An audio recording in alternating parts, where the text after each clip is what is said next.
Have you ever been misunderstood? Or maybe misrepresented? Have you ever had someone think they know who you are, only to finally meet you and say, "Oh, you're not at all like I thought you were"? We've all, at different times, been labeled. We've all had things assumed about us that aren't true. And the truth is, we do this with God too. Millions of us go through life and we think we know all about God. We've heard of Jesus. We've heard of the Ten Commandments. We know most of the rules. But do we know who He truly is? Do we know what He's really like?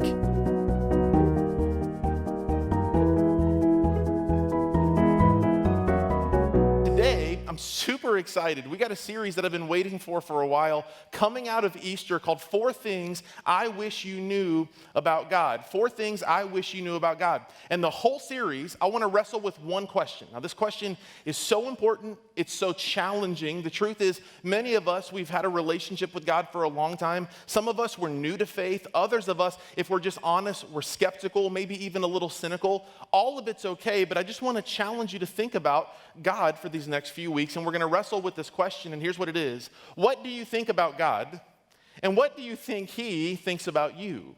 What do you think about God, and what do you think He thinks about you? Now, the answer to this question is unbelievably important because all of us have some sort of a picture of God. Whether it's right or wrong, all of us have some sort of picture of God. Do we think He's conservative, or do we think He's liberal?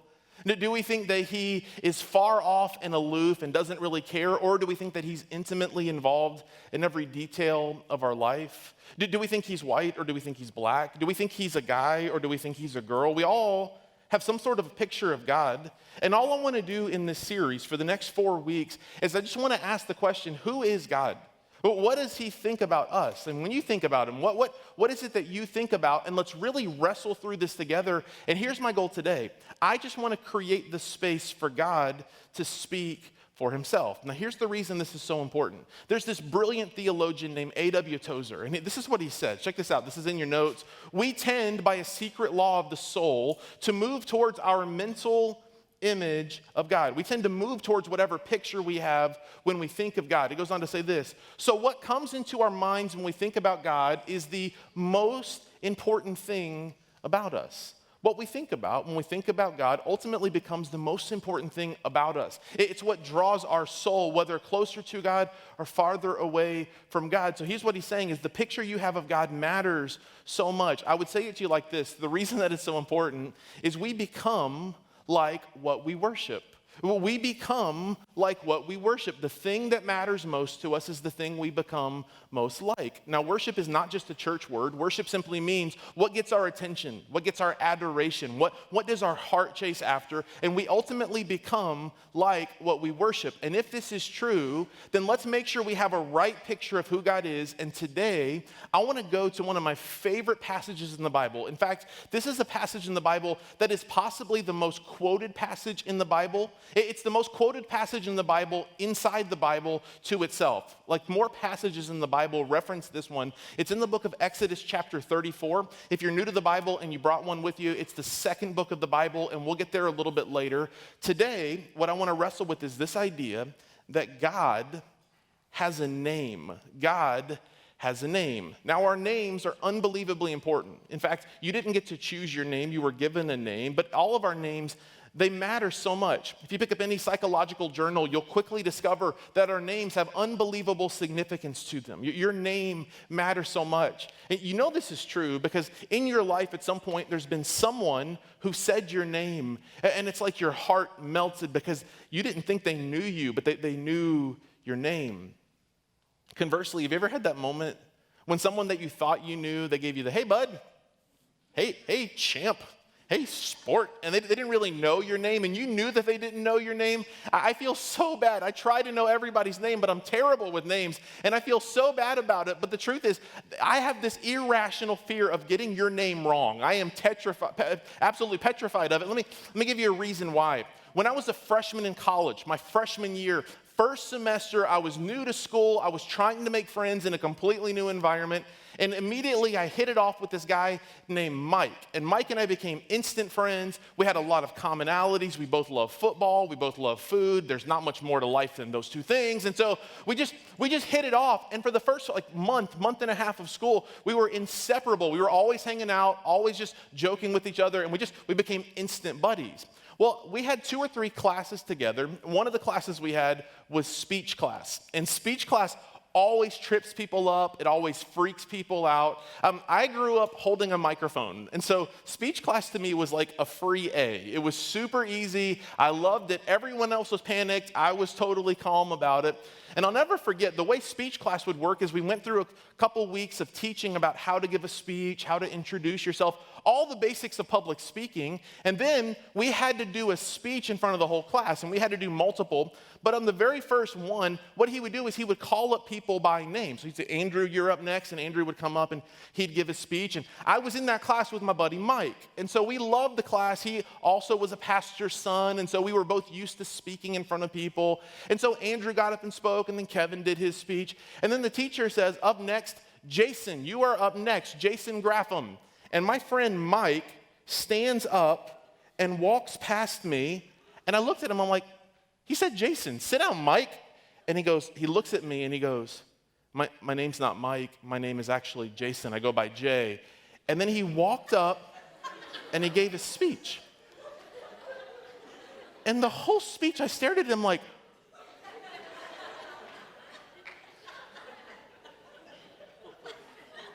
huh? What planet are you from? Afterwards, I promise you this is true. Afterwards, he came and sat down, and I said, I thought your name was Mike. He goes, no, it's Jay. I said, why did you answer to Mike? And he said, I just liked having someone to talk to. Our names, they matter so much. They just do. If you go back to Scripture, to the very beginning, your name had so much more to do with even just the name you're called. Like as a parent, it's weird naming your child. It's weird naming your child because for the rest of their life, they're gonna be known by that name. I remember when we had kids, I was like, I gotta think through every possible dirty phrase, every possible curse word. Like, in no chance I'm naming my kid Tucker. You know what I'm saying? Like I gotta think through every possibility. Because the name matters so much. And if you go back to the Bible, check this out. If you go back to the Bible, the book of Genesis, there's this interesting guy. His name is Jacob, and he has this interesting life. And when he's born, he's named Jacob. The name Jacob literally means deceiver. The translation of the name, it means deceiver. It means weasel. And so what does Jacob do early in his life? He tricks his brother Esau out of the birthright. He tricks his father into giving him the birthright. Later on in his life, he is deceived by a potential father-in-law. Like his whole life, the whole direction of his life is defined by his name. It not only is it defined by his name, his life doesn't actually reach its potential until God actually changes his name. Names have unbelievable weight and unbelievable significance because so much of our identity is tied to our name. Now, to set up Exodus chapter 34, where we're going, I want to go back just one chapter to Exodus 33. The book of Exodus really focuses on a man named Moses. Moses lives this extraordinary, epic kind of life. Moses lives this bigger than natural kind of life. He is the one that leads the people out of slavery in Egypt. He is the one that God uses to speak for a generation. At one point, God gives Moses the 10 Commandments. I mean, he lives this extraordinary kind of life. And in that culture, the connection people had to God, their creator, was all through sacrifice. It was all through take an animal, sacrifice it, offer it to God as some sort of an offering, and then maybe God will stay away from you. If you can do enough to keep God from being angry at you, then possibly just then will you be fine and in right standing with God. But Moses didn't roll like that. Moses had an entirely different relationship with God. Look what Exodus 33 says. It says, the Lord, and notice how it's all caps. We'll come back to that. The Lord would speak to Moses face to face. He would speak to Moses face to face as one speaks to a friend. Moses had some sort of a different kind of relationship with God. That there was something different. There was something more intimate about Moses' relationship with God. And here's what's happening in Exodus 33, so you understand what sets up Exodus 34. Exodus 33, Moses has had many encounters with God. It says that he speaks face to face with God like one speaks to a friend. And at the end of all of this, Moses says to God, okay, it's cool that you speak to me like this. I love having a relationship with you, but I want to see you. I want to see you. I want to experience you. I want to see who you are. And God says to Moses, okay, fine, I'll let you see me, but you can't really see me. If you saw me, if you actually saw who I am, you'd probably die in my presence. But he says to Moses, I'm going to pass over you so you can see a part of me, so you can experience something. And the word that he says that you're going to experience is glory. Now, glory is this fascinating word because glory in our context usually means something in athletics. It's like the one who wins the prize. They receive the acclaim, the accolades. They receive the glory. But when God says to Moses, I'm going to pass over you and you're going to experience my glory, what he means is this: you're going to experience my presence. You're going to experience my beauty. This is what glory means. If we could change the slide, this is what glory means. Cool. It means presence and it means beauty. Boom, there it is. Just like I said, that's what it means. It means presence and beauty. And so God says to Moses, this is what you're going to experience when you experience my glory. Another translation or another definition of the word glory is the full weight. It is the full impact of a person's presence. And God's like, you're going to experience all of this in this moment. And that sets up Exodus chapter 34. Now, before we get there, here's what I want to say about Exodus 34. In Exodus 34, God is going to reveal who he is to Moses. He is going to say to Moses on his own terms who he is. He's not going to allow Moses to fill in the gaps. He's not going to allow Moses to make up his own definition of who God is. God is going to come out and say, this is who I am. These verses we're going to read are to Jewish people what John 3:16 is to Americans. It's like the most important passage of Scripture. So many different books of the Bible reference back to this verse, Exodus 34, verses 6 and 7 specifically. We're going to read from verses 5 to verse 7. And here God reveals who he is. Check this out, Exodus 34, 5. Then the Lord came down in the cloud and stood there with him and proclaimed his name, the Lord. So this is the end. Like God has passed over Moses. Moses has experienced his glory, which is his presence, his beauty, the full weight of who God is. And then Moses experiences this. He has this encounter, and it says that God is proclaiming himself the Lord. And we're going to come back to this in just a moment. Now, verses 6 and 7 are so theologically loaded because this is who God says he is. Verse 6, and he, this is God, passed in front of Moses proclaiming the Lord, the compassionate and gracious God. It's like, I'm the Lord. And who am I? I'm compassionate and I'm gracious. He goes on to say, I'm slow to anger, abounding in love and faithfulness. He goes on, maintaining love to thousands and forgiving wickedness, rebellion, and sin. So I'm gracious, I'm good, I'm loving. He goes on, yet he does not leave the guilty unpunished, which means he's just. He punishes the children and their children for the sin of the parents to the third and fourth generation. This is the picture that God paints of himself when he comes out and says, this is who I am. I am, and he uses this phrase, I am the Lord, the Lord. Now, have you ever been reading the Bible, most specifically in the Old Testament, and notice that often, for some reason, it doesn't make a whole lot of sense, but when you read the word Lord, it'll be in all caps. Have you ever noticed that? Has it ever bugged you? Like, why do they all cap the word Lord? Here's the reason. If you go back to the very beginning of the Bible, Genesis 1, verse 1, it says this, in the beginning, God created the heavens and the earth. The Hebrew word for the word God is the word Elohim. Elohim just literally means God. It translates to like a cosmic power. It means it is God. He is the creator of the world. He is God. But that title, Elohim, it's a title. It is like saying a president or doctor or pastor. It is a title of who God is, but it's a title that still keeps some distance. It's not personal. It's not close. It's not near. There's no intimacy in that title. It's just a title, just a title.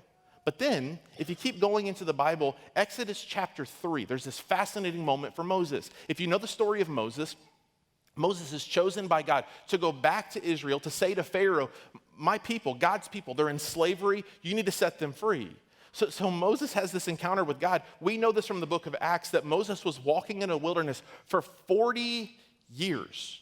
So for 40 years, he'd walked this dirty, dusty path. For 40 years, he'd walked past all of these places that he was familiar with. But one day there was something different because there was this bush that was on fire. Now, I don't know if this is common in that part of the world. Think about the heat of the Middle Eastern sun. Think of the droughts that region goes through. There was a bush that was on fire, and this was different. Moses had passed this bush for 40 years, but on this particular day, there's something different about it, and it captivated him. And he goes up to the bush, and God speaks to him, and he says, Moses, take off your shoes, for the place you are standing is holy ground. Moses had walked this ground for 40 years. It's like he was in the same place that he had been so often, yet this place was holy. As a fun little side note, I wonder how often we miss the presence of God because we're so used to the routines of our life. I wonder how often God is trying to speak to us to get our attention, and yet in all of our busyness, there just isn't space for him to speak. And so God arrests Moses' attention. He says, take off your shoes, for this place you're standing, it is holy ground. And Moses slides off the sandals, and God says to Moses, I want you to go back to Pharaoh, tell him to let my people go. And Moses is like, this is all good, this is all fine, except a burning bush told me this. Like, my friends are gonna think I was burning my own bush, you know what I'm saying? Like, what do I tell them? Who do I tell them sent me? And God responds, tell them, I am sent you. I am. What kind of a name is I am? Like, that doesn't make any sense. Well, here's what you need to know. This name, I am, in Hebrew is a fun word. It's the word hayah, like karate, hayah. And literally, this is the beginning of what God is going to later reveal as his name. Hayah is the beginning of a name that God would later reveal. As you keep going, Exodus 33, God says to Moses, like, I just want to experience your glory. I want to experience you. And God says in chapter 34, okay, Moses, here's who I am. And he gives Moses his name. This is the name that he gives Moses. Lord is this, YHWH. If you're into etymology, this word is a tetranomogram. It's a big word that literally means a word of 4 letters. Now, in ancient Hebrew, which the Bible would have been written in the written Hebrew language, there really weren't vowels. So for many generations, scholars argued over how do you even pronounce this word? That they translated it in English to mean Lord, but how do you even pronounce this word? Now, in English, we might say Yahweh. That's what this is. But in Hebrew, this is made up of 4 different consonants, YHWH. Some people translate the W into a V because here's what these letters mean. In Hebrew, Y is Yod, H is He, W or V would be Va, and then the last word would be He. So in Hebrew, you would say the Lord's name, Yod He Va He. It literally is, it's this intimate, close name. Scholars for many generations actually believe that in God giving Moses his name, he was explaining to Moses not only his name, but his closeness. You say, how does that make sense? Well, many scholars believe that this word is actually the sound of our breathing.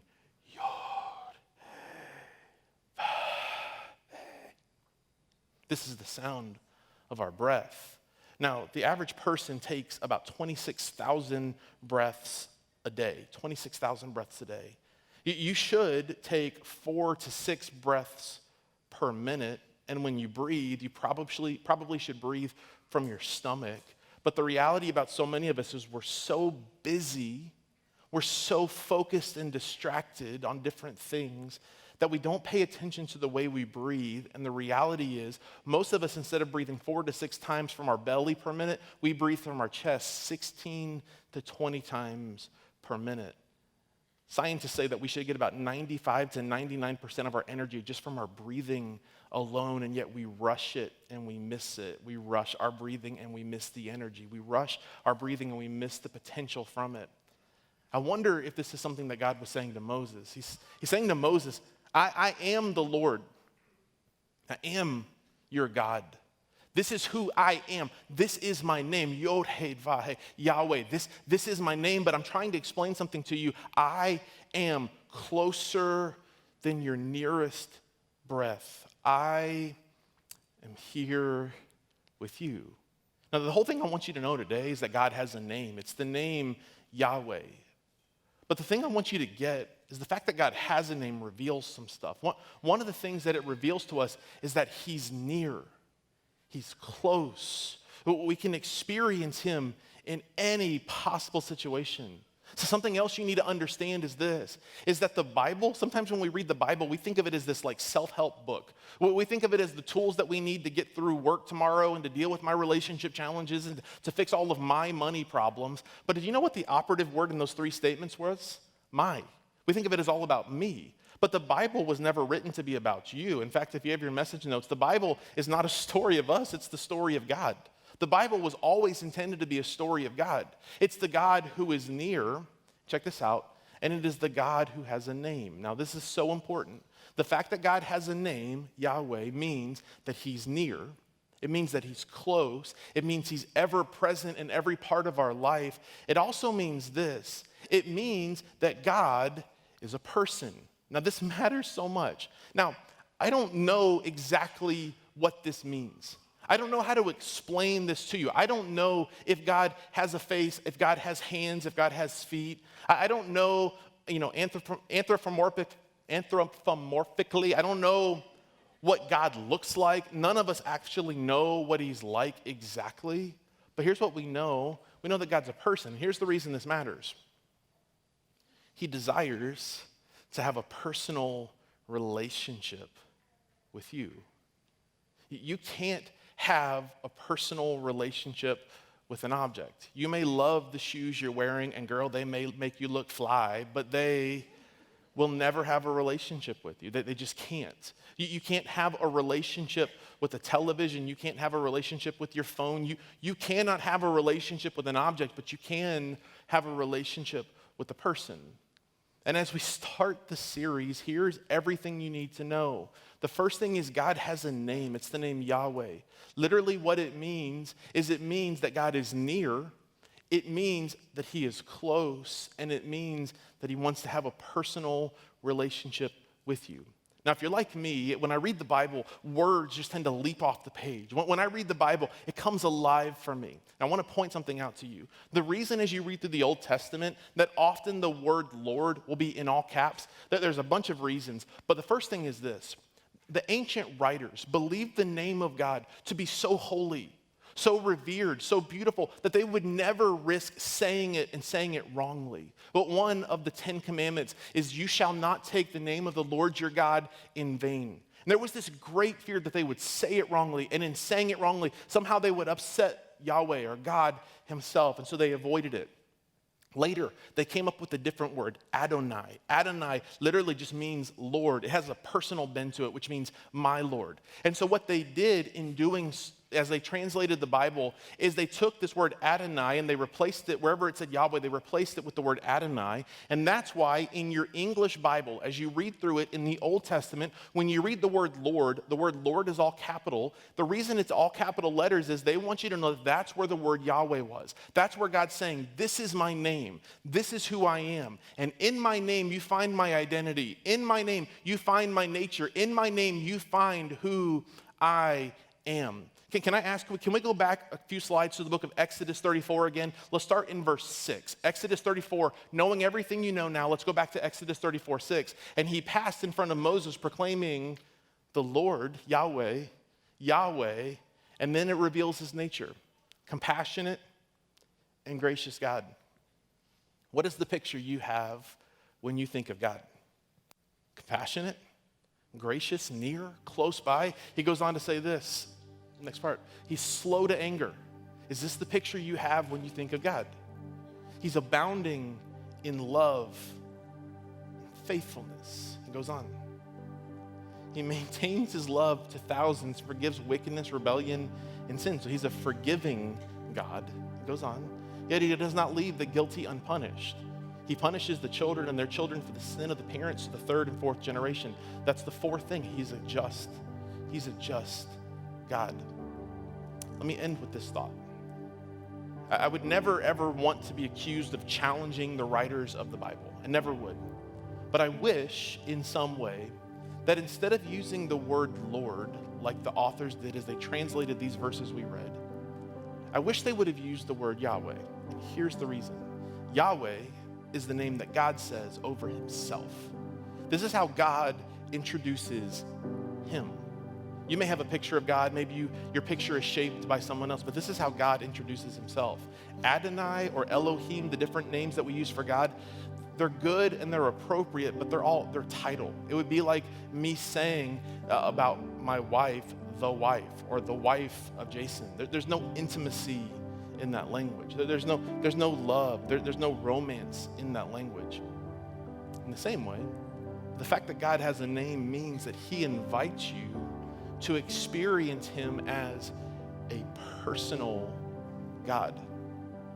So here's my challenge to you. In a moment, I'm going to pray for you. And when I pray, I'm going to ask you to examine your own heart. I'm going to ask you to just take a moment and think to yourself, what is the picture I have of God? What is the thing I think about when I think about God? I want you to wrestle with it for just a moment. And if any of it doesn't line up with who he says he is, I want to challenge you today to hit reset on the picture and to reimagine, to allow God to shape the picture you have of who he is. Here's how we're going to end today. I'm going to ask everyone in this room and everyone in Brandon, would you close your eyes for just a moment? Would you maybe bow your head in the presence of God? And in this moment of quiet and still, I'm going to ask you to think about the picture. What do you think about when you think about God?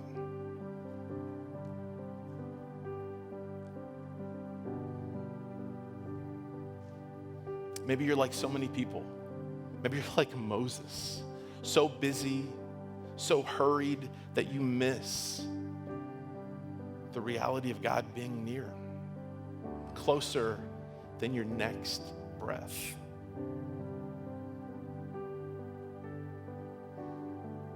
Let's pray. God, we ask you to reveal yourself to us, to paint for us today, God, a picture of who you actually are. God, so many of us, we've allowed our circumstances in life to define the picture. We've allowed negativity to define the picture. We've built up a picture of you that you never said that you were. God, I thank you that you have a name. It means you're close and it means you're personal. Thank you that you're faithful. Thank you that you're compassionate. Thank you that you're just. God, may we move from knowing about you to actually knowing you. May our hearts lean away from just trying to get everything figured out about who you are, and may we lean into a personal relationship with you, God. Thank you for that.